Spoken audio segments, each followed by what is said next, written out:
नमस्कार, मैं हूं आपके साथ में श्वेता गर्ग और आप देख रहे हैं 4TV न्यूज। और एक बार फिर से वक्त हो चला है उत्तर प्रदेश की खास खबरों का। खबर लखनऊ से है, जहां बसपा अध्यक्ष ओपी राजभर की मां की पुण्यतिथि है। आज 11 अप्रैल को पुण्यतिथि समारोह में सीएम योगी होंगे शामिल। जब वाराणसी में फतेहपुर खाउदा आवास पहुंचेंगे सीएम योगी आदित्यनाथ। 11 अप्रैल 2024 को हुआ था ओपी राजभर की मां का निधन।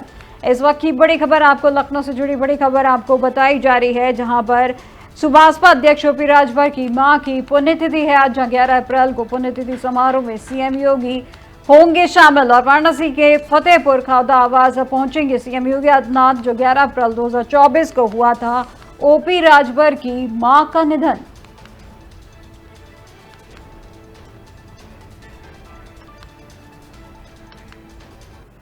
और अब लखनऊ से एक और बड़ी खबर आपको बता दें, जहां एयरपोर्ट पर फ्लाइट हुई है लेट, जहां यात्रियों ने किया है हंगामा। लखनऊ एयरपोर्ट से 7 फ्लाइट हुई है लेट, जहां यात्रियों को करना पड़ा है 6 घंटे तक इंतजार। जो सोशल मीडिया पर की गई हैं शिकायतें और नाराज यात्रियों ने एयरपोर्ट पर किया है हंगामा। वहीं दिल्ली एयरपोर्ट पर ट्रैफिक अधिक होने के कारण हुई है देरी।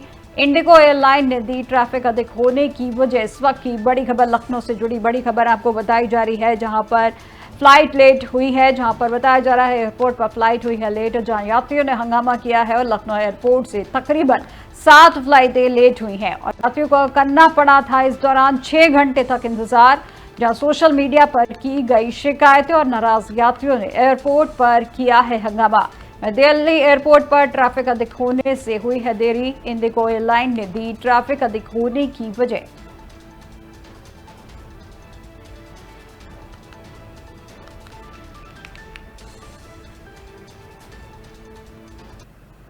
खबर देवरिया से है, जहां भीड़ भाड़ में स्टंट करने का एक वीडियो वायरल हुआ है। जहां वायरल हुए वीडियो में साफ तौर पर देखा जा सकता है कि बाइक सवार युवक ने भीड़ भाड़ वाले इलाके में खतरनाक स्टंट किया है।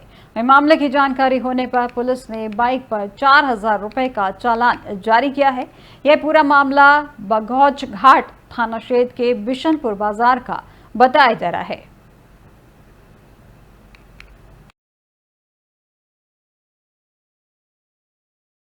खबर रायबरेली से है, जहां रायबरेली डिपो को मिली है 2 नई बसों की सौगात। जहां अब तक कुल 10 नई बसों को हो चुकी है शुरुआत। जन यात्रियों को सफर में मिलेगी बेहतर सुविधा। दरअसल उत्तर प्रदेश के रायबरेली जिले में डिपो के 2 और नई बसों की सौगात मिली है, जिसे मिलाकर अब तक कुल 10 नई बसों की शुरुआत हो चुकी है। बताया जा रहा है कि इन बसों से यात्रियों को सफर में बेहतर सुविधा मिलेगी। वहीं आपको यह भी बता दें कि डिपो में वर्तमान में 85 निगम में और 73 अनुबंधित बसें संचालित हैं।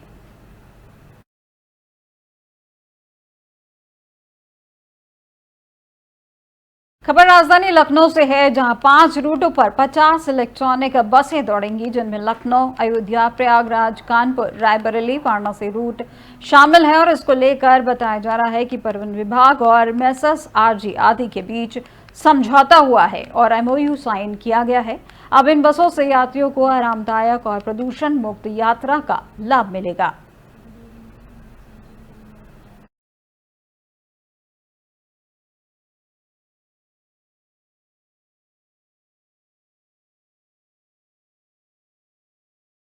खबर अमेठी से है, जहां प्राइवेट अस्पताल में मारपीट का एक वीडियो वायरल हुआ है। बताया जा रहा है कि अमेठी के जामू रोड पर स्थित संजय कया अस्पताल में अस्पताल खाली कराने को लेकर मारपीट हुई, जिसका वीडियो वायरल हुआ है। दरअसल जिला अस्पताल में तैनात डॉक्टर पीतांबर कनौजिया ने जनरल सर्जन डॉक्टर संजय को 5 साल के लिए अस्पताल किराए पर दिया था, जिसके बाद अस्पताल खाली कराने पहुंचे डॉक्टर पीतांबर के साथ मारपीट हुई है। इस मामले में डॉक्टर, उनकी पत्नी, भाई समेत 4 लोगों को खिलाफ मुकदमा दर्ज किया गया है।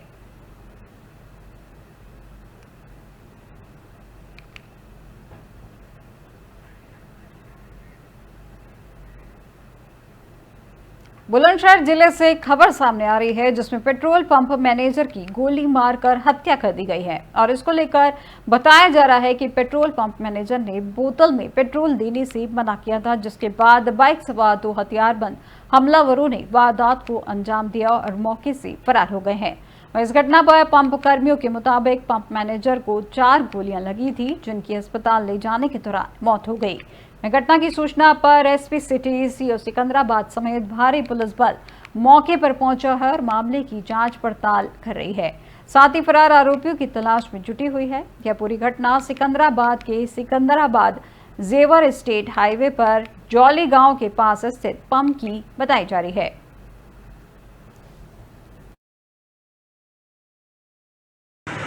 थाना सिकंदराबाद में बीती रात एक पेट्रोल पंप पर 2 लोग आए और उनके द्वारा अपने मोटरसाइकिल में 200 रुपये का तेल भरवाया गया। उसके उपरांत उनके द्वारा मांग की गई कि एक खाली बोतल में भी उन्हें तेल दिया जाए, जिसका कि सेल्समैन द्वारा मना किया गया। इसी बात को लेके वहाँ के मैनेजर से इन दोनों लोगों का वाद विवाद हुआ और उसके उपरांत ये दो जो साइकिल पे लोग आए थे, इनके द्वारा मैनेजर पर फायरिंग कर दी गई।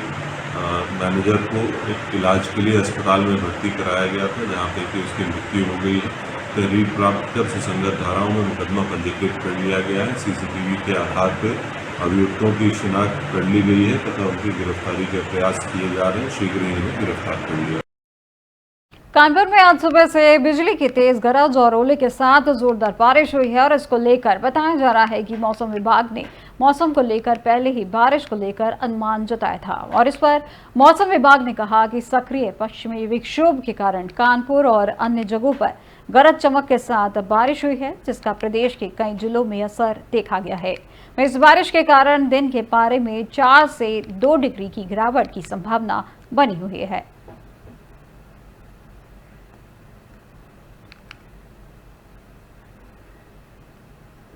लखीमपुर खीरी में किसानों के लिए ये मौसम का बदलाव कहर कर बनकर आया है, जिसमें तेज रफ्तार बारिश और तेज हवाओं के कारण खेतों में खड़ी गेहूं, सब्जी और आम की फसल के भारी नुकसान पहुंचा है। वहीं खेतों में पानी भर जाने के कारण फसलें गिर गई हैं और फसलों के सड़ने का डर सताने लगा है।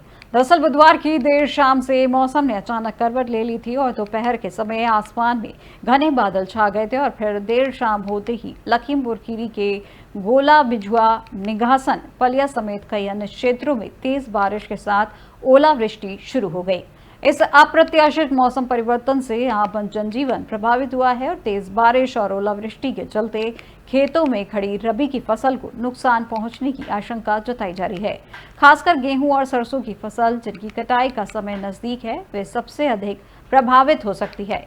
वे किसानों ने प्रशासन से क्षति का सर्वे कर मुआवजे की मांग की है।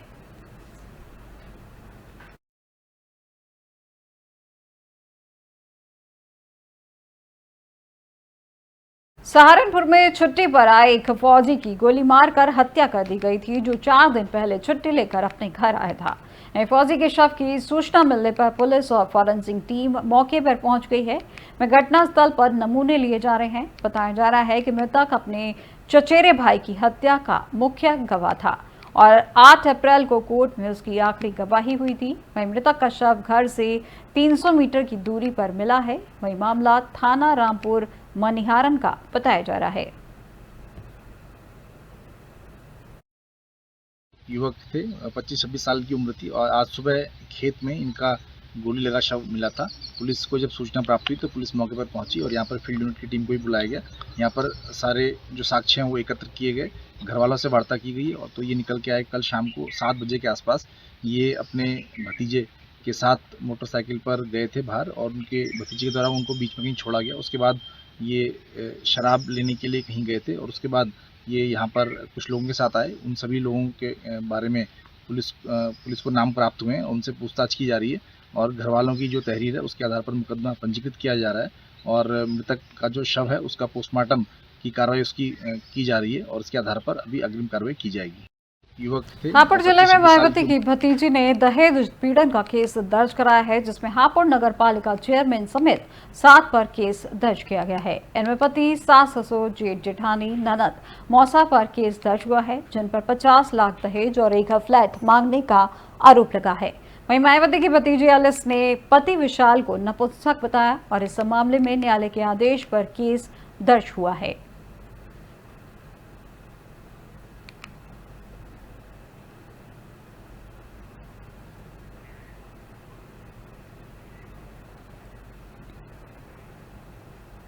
बिजनौर जिले में दबंग युवक ने टेलर की दुकान में उत्पात मचाया है और इस दौरान दबंग युवक ने टेलर मास्टर के कैंची मारी है। कैंची मारने के कारण गंभीर रूप से जख्मी टेलर मास्टर को इलाज के लिए अस्पताल में भर्ती कराया गया है। वह टेलर मास्टर की हालत नाजुक बनी हुई है और घायल के परिजनों ने थाने में तहरीर दी है, जिसके बाद पुलिस मामले की तफ्तीश में जुटी हुई है। यह पूरा मामला थाना मंडावर के खिरनी इलाके का बताया जा रहा है।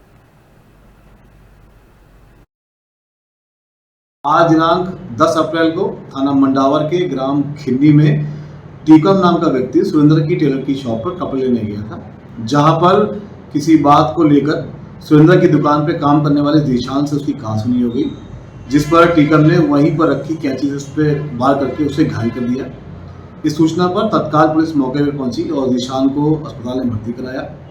सुसंगत धाराओं में अभियोग पंजीकृत कर लिया गया है तथा टीकम को हिरासत में ले लिया गया है। अन्य विधिक कार्रवाई प्रचलित। इटावा में बदमाशों का कहर लगातार जारी है, जिसमें 20 घंटे के अंदर गोलीकांड की दूसरी घटना घटी है, जिसमें क्षेत्र से सनसनी फैल गई है।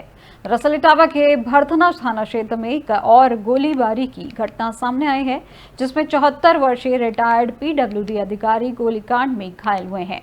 बताया जा रहा है कि ओम प्रकाश नामक व्यक्ति को हमलावरों ने कुतुबपुर रोड पर गोली मारी है और हमलावर मौके से फरार हो गए हैं। वही सूचना पर पहुंची पुलिस ने घटनास्थल से तमंचा बरामद किया है और घायल रिटायर्ड PWD अधिकारी को CHC में भर्ती कराया है, जहां डॉक्टर ने प्राथमिक उपचार के बाद उन्हें सैफई PGI के लिए रेफर कर दिया है।